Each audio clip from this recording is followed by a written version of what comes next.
Hey now, how is everybody doing out there? There's a lot going on in the world today. A lot of hurricanes and terror going on in the world. But we still have to live life, make an honest living for ourselves and take care of our families and hopefully leave a legacy. The one thing you must ask yourself, are you leaving bills or benefits? Okay, a lot of us don't realize that through the quantitative easing that's going on and a lot of the monetary policy out there, it is costing us a lot of money because inflation is eating away at our money.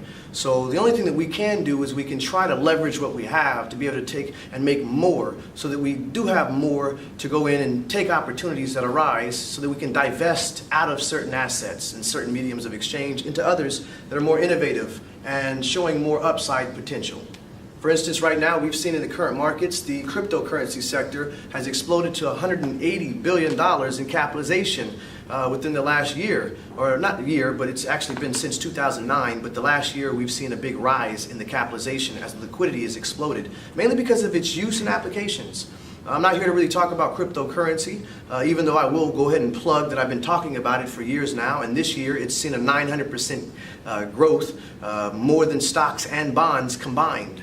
So it's now something that a lot of people are now starting to discover and get wind of, and now we're figuring where do we get buying power to be able to take advantage of the opportunities that are in front of us. Just last month alone, we've seen a 100% increase. It went from about $2,500 to about $5,000 a coin. It's now hovering right around $3,900, just under $4,000 a coin, which is an opportunity for you to come in and buy on the dip. But where do we get the money from to take advantage of opportunities like this? It could be trading in the financial markets, or it could be investing in real estate or whatever sector that you're in. Well, I'd like to bring something to you, brought to you by Master Investment Group, using leverage to increase margin. How to protect your margin while establishing more buying power. So, starters. Counterparty risk when dealing with market makers. Anytime that we go in and we invest in the markets, obviously when you first start out, doing something, you're going to start out relatively, maybe moderately slow, so to speak, okay? That means you may start out with roughly $1,000 just to kind of test the waters, so to speak, right? Okay? And, give me 1 second here.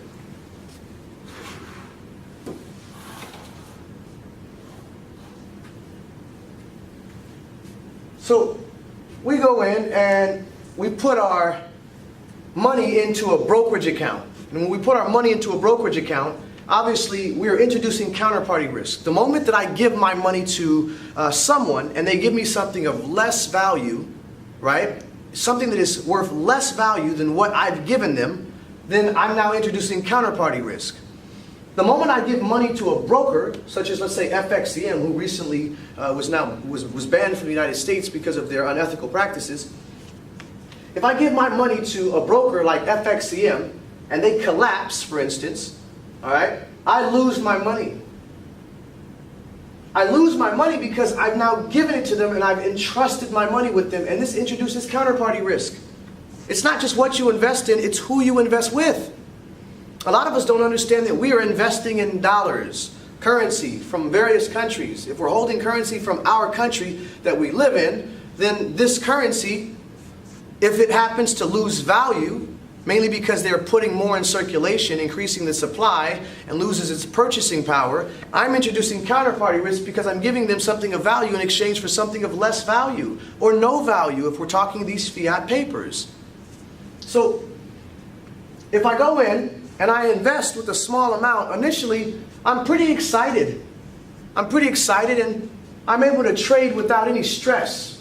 Mainly because there's nothing really on the line. Okay? So it's easy for me to be able to execute without worrying when I know that there's no money on the line. Okay? When we go through and we invest in the markets more specifically, there are developments as a trader. The first stage of development is learning a strategy and a platform. Once you learn the platform and the strategy and you start to get consistent, you start to trade with real money. When you trade with real money, you get consistent, but that is a small amount of capital. It's not scared money.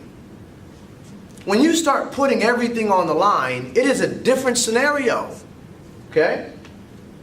And why would you say that you would end up maybe wanting to put something on the line? Well, think about it. With that small amount you put in when you were testing the waters, you only made, let's say, 10%. The reason I say 10% is because our goal or our benchmark as investors for our portfolio as far as a good return on our investment is typically going to be about 7 to 10%. The benchmark that we're going to measure against would be the U.S. markets, the S&P 500, the NASDAQ 100, I'm sorry, the NASDAQ 100 or the Dow 30.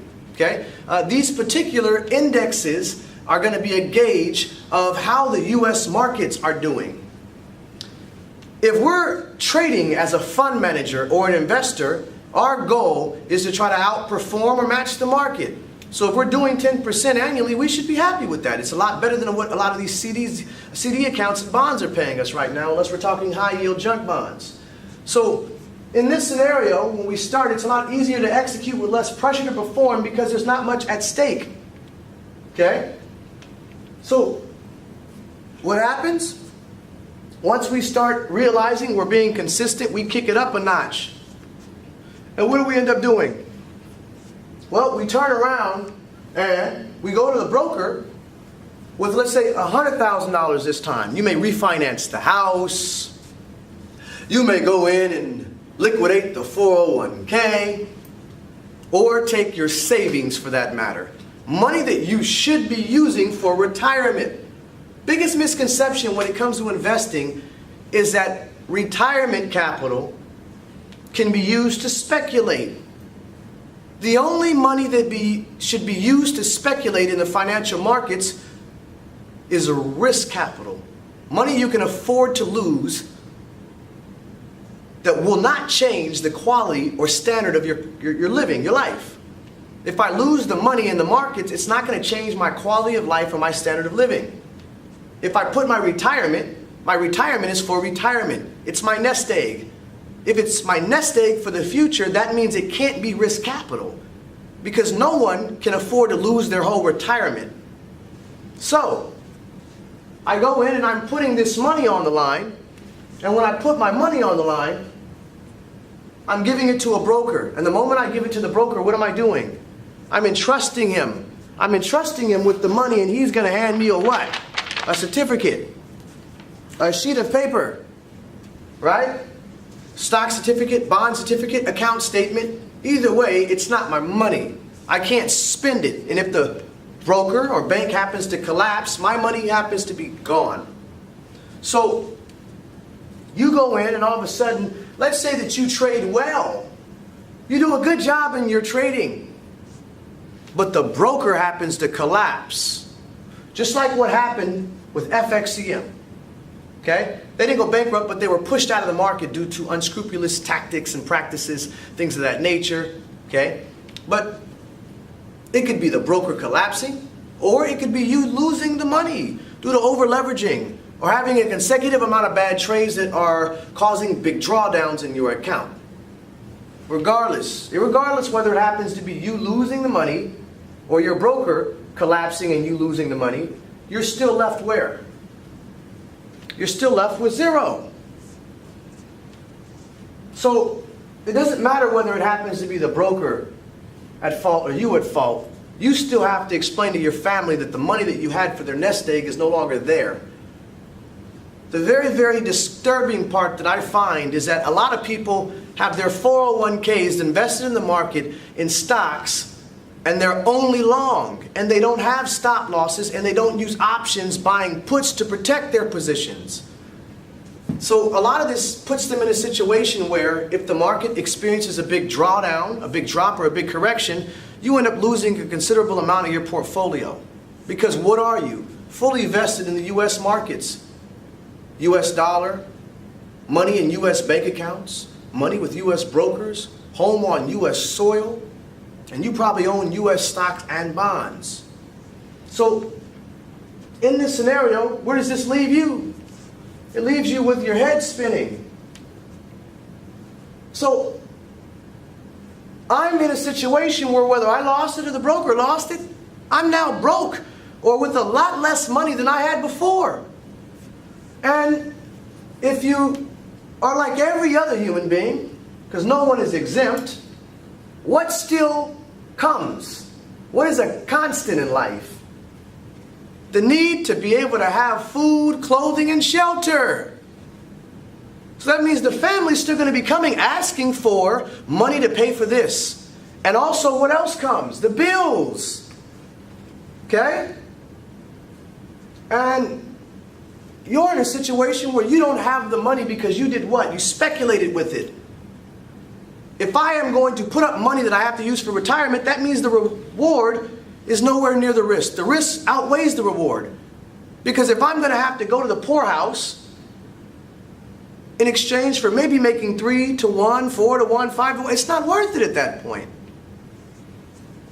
If I can make 3 times my money, yeah, it's great, but if I lose everything in the process, the reward is nowhere near the risk. The risk is greater than the reward. A good investment puts you in a situation where you know what the risk is, it's constant, it is a small risk relative to how much you have in your portfolio, and the reward you're going for is going to be greater than the risk by about 3 times or more. That's really the ratios, reward to risk ratios we like to look for. So the thing that we must understand is that every time you step outside the house, you roll the dice. You may end up tripping and falling, breaking a leg, and having to go get an assessment and an x-ray from a doctor, so to speak. You can get in a car accident and then end up having to go to court because someone's suing you. Just like Monopoly, when we go around the board, okay, if we're not well vested and well capitalized, we don't have enough money for opportunities as they arise, or worse yet, unexpected expenses or emergencies. If I land here and I'm forced here, I got to come with some emergency money to get me out of my situation. Anything can happen in life. And if we don't have access to capital for this emergency that comes about, then we're in a situation of desperation. Paul Tudor Jones, good fund manager that's been prevalent in the market for years, great trader, great investor. He has a philosophy. He says you're only worth what you can write a check for in 24 to 48 hours. If I have to call somebody and ask for my money, or I have to call them and ask them how my money is doing, it's not really my money. A lot of times the banks don't even hold the money in the bank accounts that you put it in because of fractional reserve banking. You try to go get over 10,000, a lot of times they're going to tell you need to call in advance or come back because they don't have it. I thought this was a bank. So, bills come. They're going to keep coming. And no matter what you do, bills will come. Just from living life, you're going to end up needing to pay for something. Whether it's food, clothing, shelter, or some kind of expense that is affecting your health. And the worst thing you can be in is put in a position or a situation where you got to choose. I'm choosing between paying a bill or paying for food to put on the table. That's a very bad situation to be in. And you put yourself in that situation when you entrust somebody else with your family's whole portfolio. I'm sure you guys saw what happened in Greece. If you didn't, you've been sleeping and living under a rock. Because of what was going on over there, they ended up freezing the bank accounts. They froze the bank accounts and the people couldn't get to the bank accounts for a considerable amount of time. And when they did release the bank accounts, they trickled the money to them. So the only reason that you are in a situation or are put in a situation where they're able to do this is because we give them our money and we entrust them with our money. So with an entity, there's greater protection and more flexibility. Okay? You're not forced to choose. And not only that, businesses pay taxes on the net, not the gross. I'm able to use the money I make to grow the business and then pay taxes on what's left over. Imagine I got this great idea. I can take my profits and use it to go market this great idea, to let the world know. And I'm going to end up paying taxes on what's left over as an individual. It's different.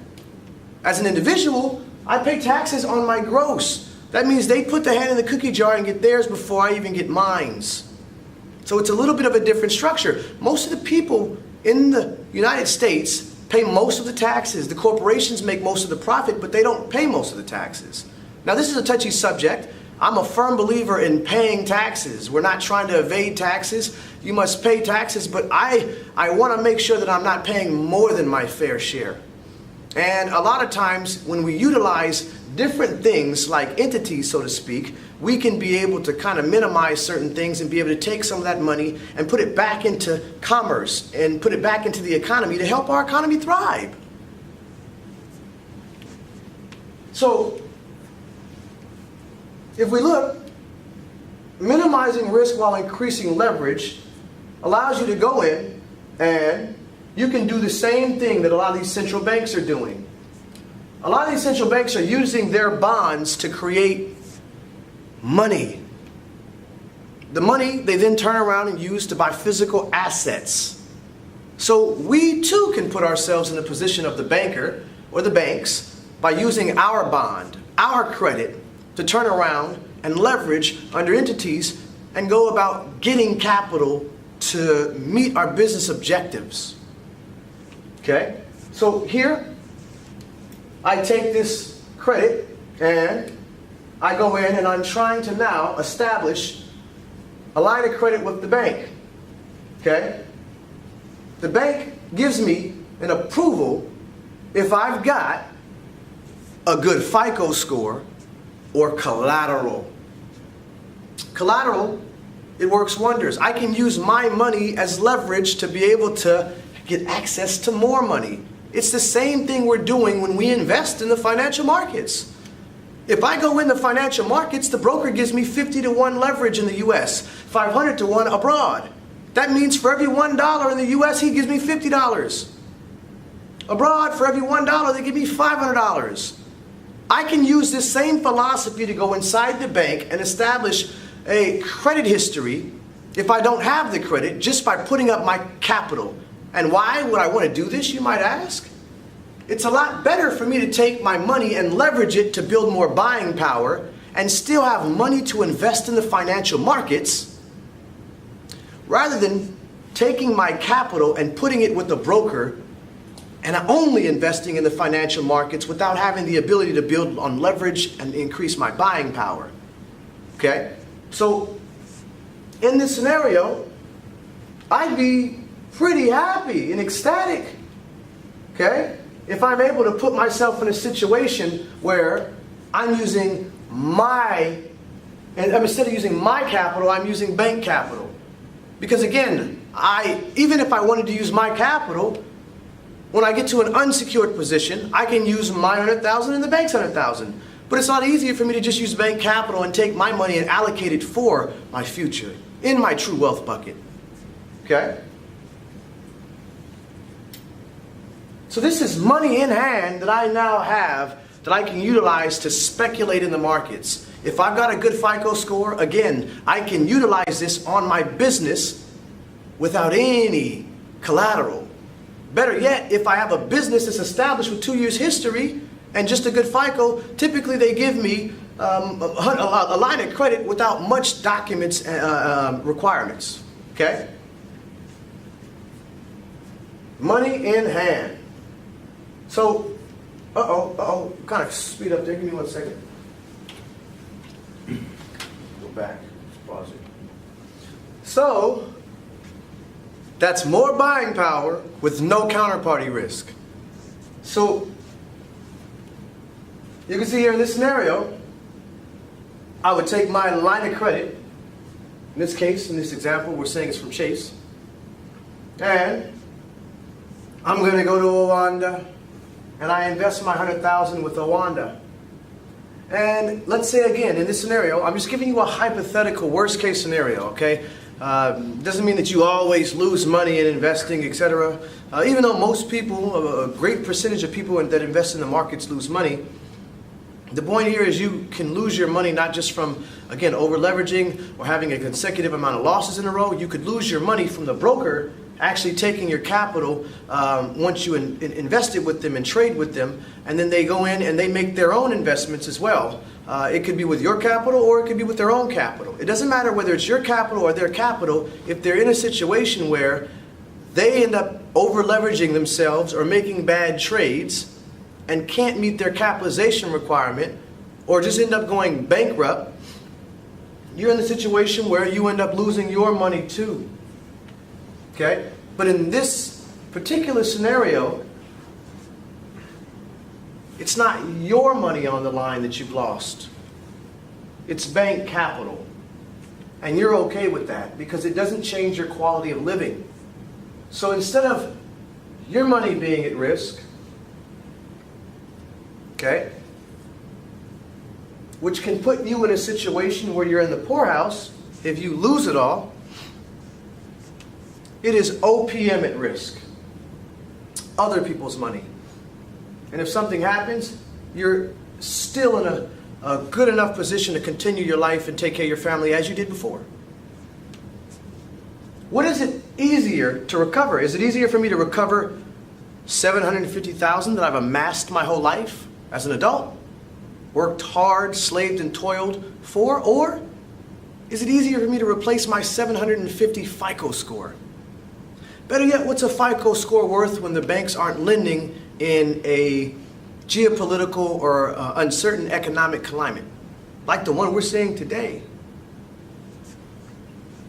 But banks are lending because rates are low. So if something were to happen in this scenario before where I ended up losing the capital, I can simply just form another entity. Okay? This means going back around the board, right? Allowing me to go back to my attorney, okay, my CPA or whoever it is that I'm utilizing. In this case, I'm using an entity instead of myself. If I trade with a broker and I put money in the brokerage, I can lose more than I have invested. I can use more than the initial capital requirement that was put in the account. If I have an individual account, but if I have an account based on an entity, there is a corporate veil that's going to separate myself from the entity, whether it's a trust, an LLC, an LLP, or a corporation. It could be an S corporation, C corporation. It is separate and distinct from myself. So I'm able to take the pawn, okay, the entity. In Monopoly, it is a pawn, okay? In life, we're talking entity. I take the entity, and I'm able to go and we run, don't walk, right? Run, don't walk to the bank. Okay? And here's the thing. You've got to properly introduce yourself to the manager. Okay? You're not going to walk in and speak to a banker at the window. Go to the bank that you bank with. The bank knows you. Okay? You guys know me. I am Reginald Ringgold. I'm the author of the Billionaire's Business Blueprint. And I believe that I told you in the book, okay, in the chapter in how to think, look, and act like a billionaire, that you want to go in there and you need to present yourself as a successful business owner. Fake it till you make it. If you believe it, you can achieve it. So with that being said, introduce yourself to the manager.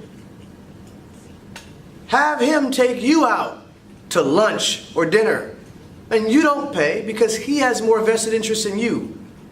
You're going to keep his doors open because he has to give loans. They're in the business of giving loans. So with that being said, when you go to that dinner or that luncheon, you're not even going to talk about your loan. Okay? Find common interest. You're building rapport.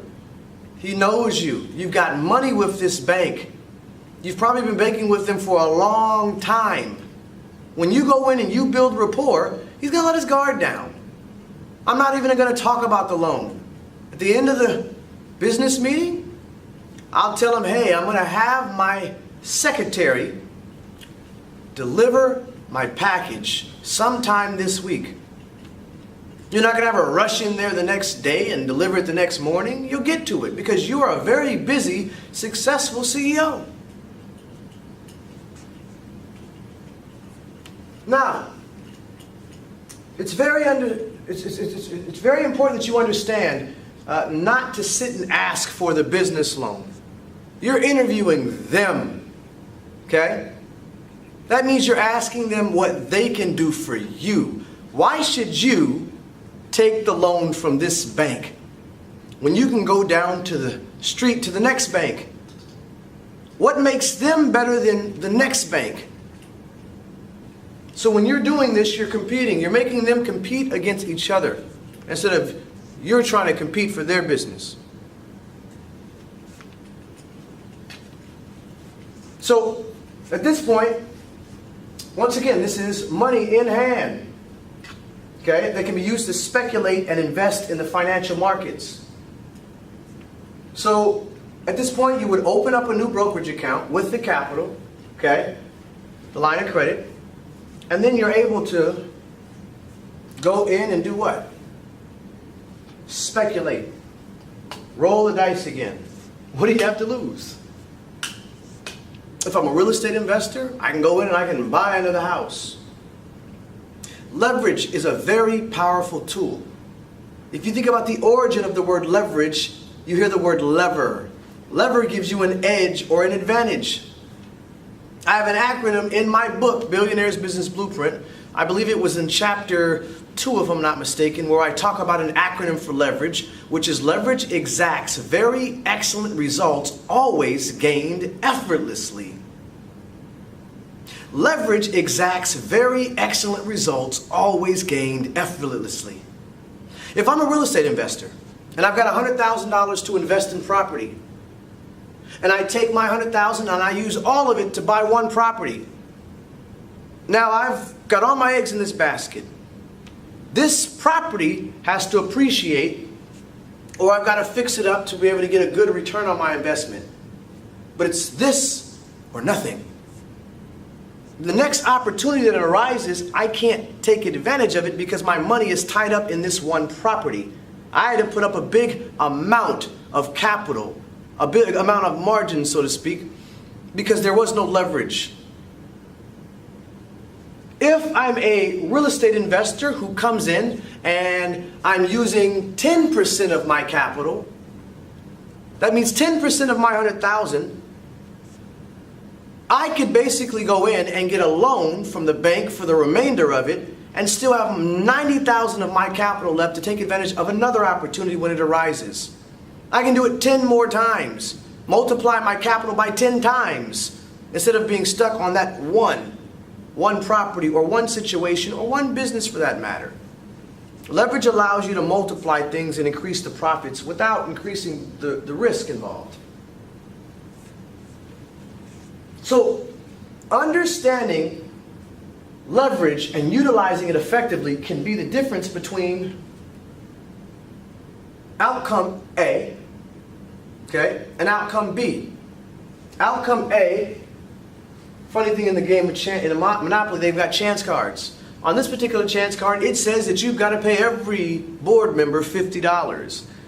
It doesn't matter whether it's a flat tire in the car, okay, some medical expenses, a hurricane that has just happened to come in and maybe the insurance didn't cover it, okay? Or you losing it to speculating in the markets, doing high-risk derivatives. If I've lost the capital, I don't have the money for necessary survival needs. When I put myself in another situation where I don't have everything on the line, when things fall, where they're in my favor, wherever the cards may fall, it works to my benefit. If it doesn't, I don't bet the house doing so. So here, you can see he's passing go. Money falling from out the sky because it's coming from every which way.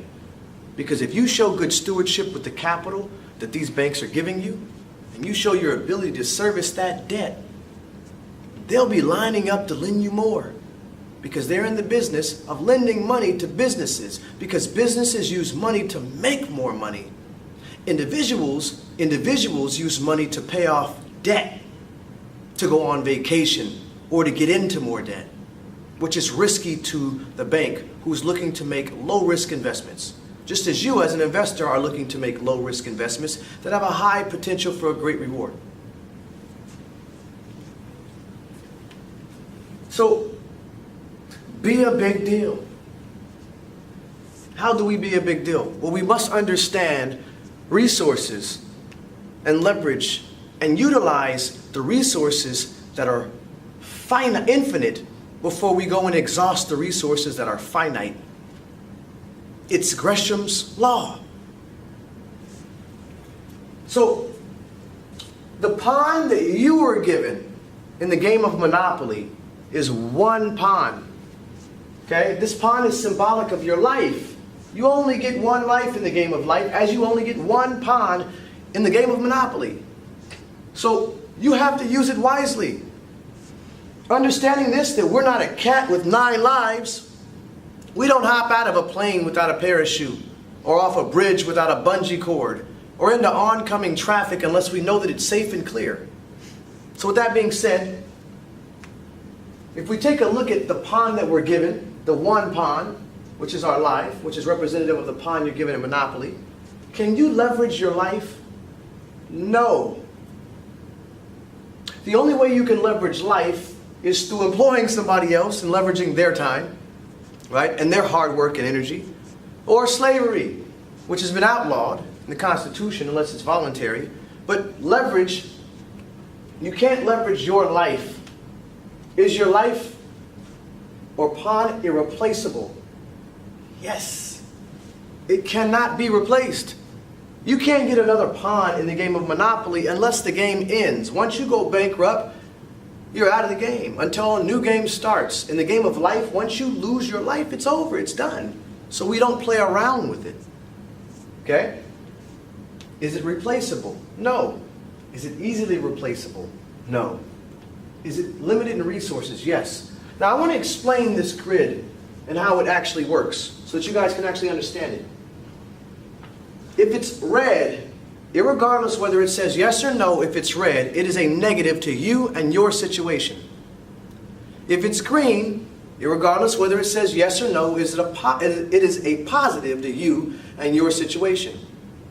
Our goal is to have all green across here, or more greens than reds. At the end of the day, if it's a thumbs down, we don't want to use this to leverage to be able to try to get by in life. Every one of us, we have the same resources that's not in abundance, and that is time. That means that we can't go in and get more time unless we leverage somebody else's. So this is a thumbs down when it comes to trying to use this to be able to get ahead. And this is what a lot of us have been taught to do. So the pawn that you create, what is the pawn that you create? Now, I'm not talking about your child that you take and you put him into labor and slave labor. That's not what I'm talking about. I'm speaking on the entity. This pawn is symbolic of your own entity that's created and operated by you. Now, you can get an unlimited number of these when you create your own pawn. And I can go in and I can have multiple pawns concurrently working around the board at the same time. If I have 5 pawns around the board, that means I'm collecting 200 5 times every time it goes around. That's 5 businesses, 5 employees working for me, or 5 properties. It makes a lot more than I do myself individually. So, can we leverage our own pawn, an entity? Yes. Is it irreplaceable? No, I can replace it with another one instantly. Yes, it's replaceable. Easily replaceable. Yes. And is it limited in resources? No. I can have a whole bunch of them in the slough waiting. There's even a multi-layered corporate structure that I talk about in chapter 14 of my book. And in it, we use multiple entities. And these entities help us to create protection, as well as help us build leverage to have more buying power to increase our profit potential. So this is, yes, a thumbs up. That's a thumbs up, because I've got all green. If I lose this one, I can be right back the next day with a fresh one. You heard of Bill Ackman. Bill Ackman bombed on his play. He had a big stake in Herbalife, and he defended that thing for a few years. Finally came out recently and said it was a dog. It was a bad investment. They lost about 80% of their portfolio on it. It wasn't his money, it was OPM. And he used an entity and other people's money, and even though he lost a good portion of it, he was able to turn around and open up another fund, and he was back to business as usual. You think he'd have been able to do that if he was using his capital under himself as an individual? No, it wouldn't have been the same. Donald Trump, you've heard him file bankruptcy several times. But if you looked in the records and actually dug a little deep to find out and did a little investigation, you would see that our president has never filed bankruptcy personally, but he's filed bankruptcy several times as an entity, because he's just playing the game the way it's supposed to be played. I believe that they brought him in to usher in the bankruptcy because, heck, this country's been bankrupt 4 or 5 times so far, and you know what better person to come in and do the reorganization than one who put himself in a situation where the bank owed him so much money that they had to lend him more. That's a nice situation to be in, if you ask me. So, money. We have money in the game of life, which is a medium of exchange. And there's money in the game of monopoly. In fact, we talk about money right now. There are new forms of money and currency and mediums of exchange that are coming out, and there are these cryptocurrencies. As citizens in society, we truly don't care what the medium of exchange is, as long as it's convenient, it's not losing its purchasing power, and it allows me to buy food, clothing, and shelter. So, what is money? It's a promissory note, which is a bearer bond, or a promise to pay, which is credit. So just like in the game of Monopoly, all banks they use IOUs. All the bank uses is IOUs. So looking here at this particular illustration, you can see the bank. Excuse me 1 second here. Though it's a little parched. So you can see that the bank, it never goes broke or can go broke. If the bank runs out of money, the banker may issue as much money as needed by simply writing on any ordinary paper. Okay? That means he can make IOUs if he wants to. So there's really no difference between these, this $10 bill and the monopoly money, because they're all promissory notes, promises to pay, pieces of paper that can only be redeemed for more pieces of paper. That means that our country, the Federal Reserve, and our government has been able to get into debt for pretty much free, right? Buy things and go into debt and have more purchasing power, making us seem richer than we really are. But the chickens will come home to roost as more of these countries start to repatriate their gold and start to move away from using the dollar as a medium of exchange, as I talked about in a few of my other lectures. So, let's talk about money for a second. Again, money can be used to obtain more assets, or it can be leveraged to obtain more capital. So, yes, it can be leveraged. Yes, this is true. Is it irreplaceable? No, it's not. You can replace money. So that means it's replaceable. Is it easily replaceable? No, it is not easily replaceable. If it was, then there would be no poverty. And it's limited in resources when it comes to your access to the capital. Okay? If I talk about the whole supply of money due to quantitative easing, it is not limited in resources. But in this particular scenario, yes, I would say it's limited in resources. But I can still give money a thumbs up. I can use my capital to leverage to get more capital, giving me more buying power, and then put my capital in my pocket and then use OPM. Property. Physical assets can be used to obtain more assets or leverage to obtain more access to capital. You know this as refinancing, for instance. You may refinance your house to get capital to put an extension on the kitchen or buy another property for that matter. But you are leveraging your house to obtain more property or a better quality of living if you're upgrading the house, so to speak. Okay? In the game of Monopoly, we're able to leverage our property to barter, trade, and leverage for more access to capital and more access to more property, so to speak. So property can be leveraged.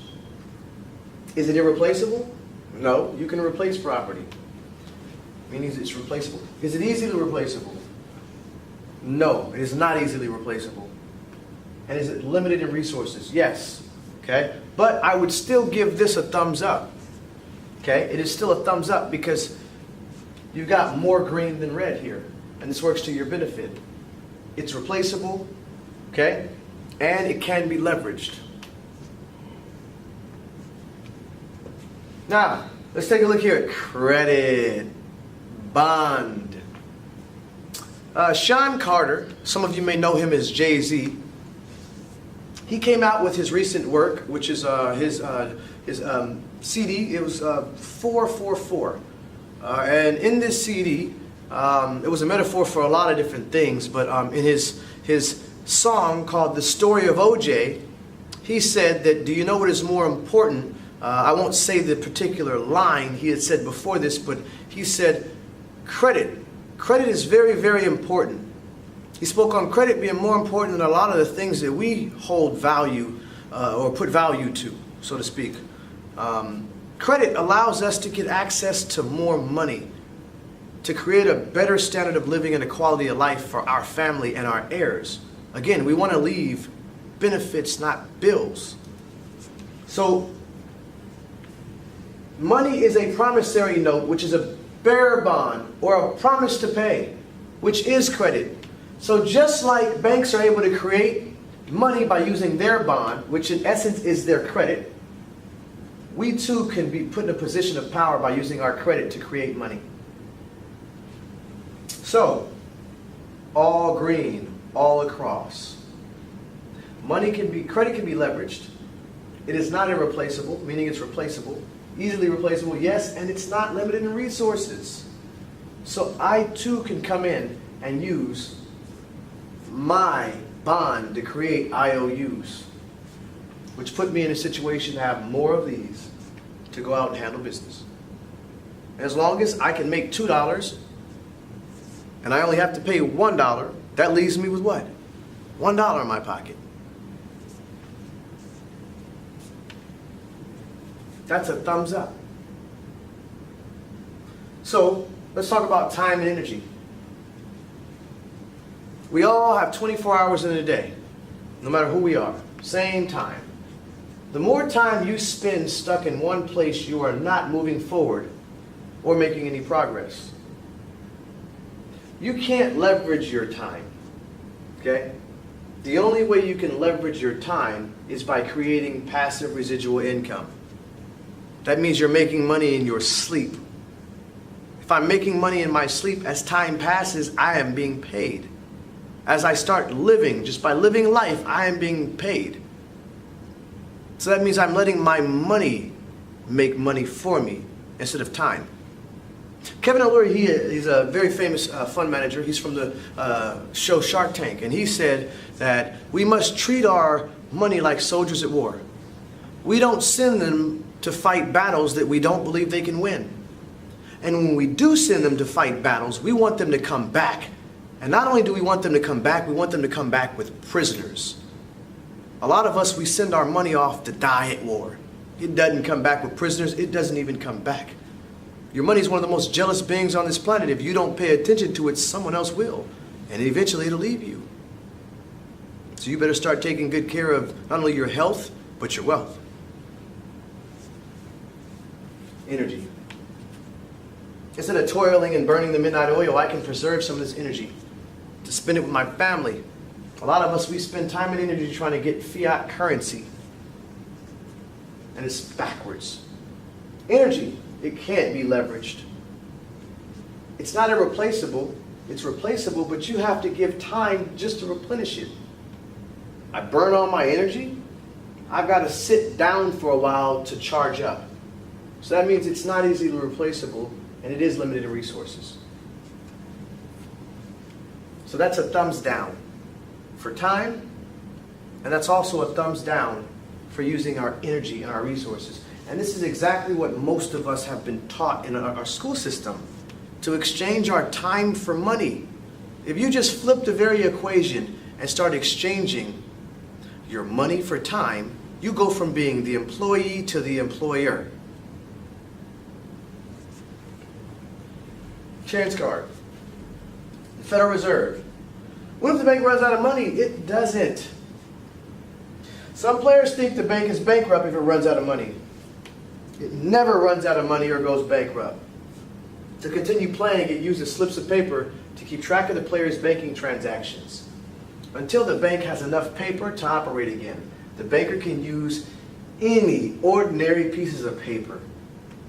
If you don't understand how it works, start with Rule 11 in the board game of Monopoly. And when I say how it works, I mean how the game of life works, how to operate in commerce. In conclusion, credit, whether it's business credit or personal credit, is a lot easier to replace in the event that things don't go as smoothly as planned. And when we're talking about business lines, a lot of them are non-recourse. That means when you build up enough credit, they will not require your personal signature on the line or a personal guarantee. So that means that I'm put in a situation where I can increase my buying power, increase the opportunities that arise for me to take advantage to arbitrage to make profit without increasing my risk. And that's a powerful situation to be in. Next, you can see here we have